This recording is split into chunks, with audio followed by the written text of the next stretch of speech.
Rahasia Prabu Siliwangi, sang raja agung dari Pajajaran yang dilupakan waktu.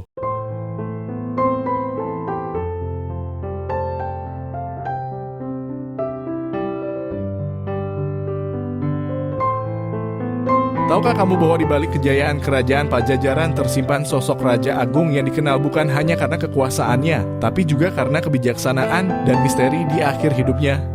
Namanya Prabu Siliwangi, raja legendaris yang kisahnya masih hidup dalam cerita rakyat, tapi tak banyak yang tahu sisi lain dari perjalanan hidupnya. Prabu Siliwangi adalah raja besar dari kerajaan Sunda Pajajaran yang berkuasa sekitar abad ke-15. Ia dikenal sebagai pemimpin yang adil, bijaksana, dan sangat mencintai rakyatnya.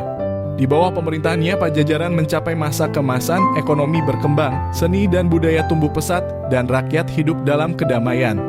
Namun di balik semua itu ada hal yang sering luput dari perhatian banyak orang. Pertama, Prabu Siliwangi dikenal memiliki ilmu spiritual tingkat tinggi.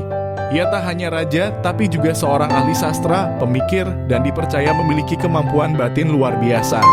Dikisahkan ia bisa berkomunikasi dengan alam dan hewan, terutama harimau yang konon menjadi penjaganya hingga akhir hayat. Bahkan sampai hari ini banyak masyarakat Sunda yang masih menyebutnya Raja Harimau dan menganggapnya sebagai leluhur suci. Kedua, keputusan besarnya untuk tidak memaksakan agama pada rakyatnya menjadi warisan toleransi luar biasa. Meski akhirnya banyak pengaruh Islam masuk ke wilayahnya, Prabu Siliwangi tetap menghargai keyakinan semua rakyatnya. Yang paling misterius, akhir hidupnya.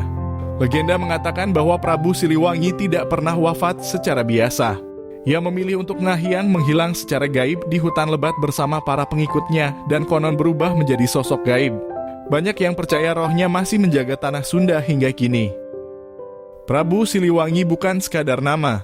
Ia adalah simbol kearifan, kekuatan, dan harmoni antara manusia dan alam.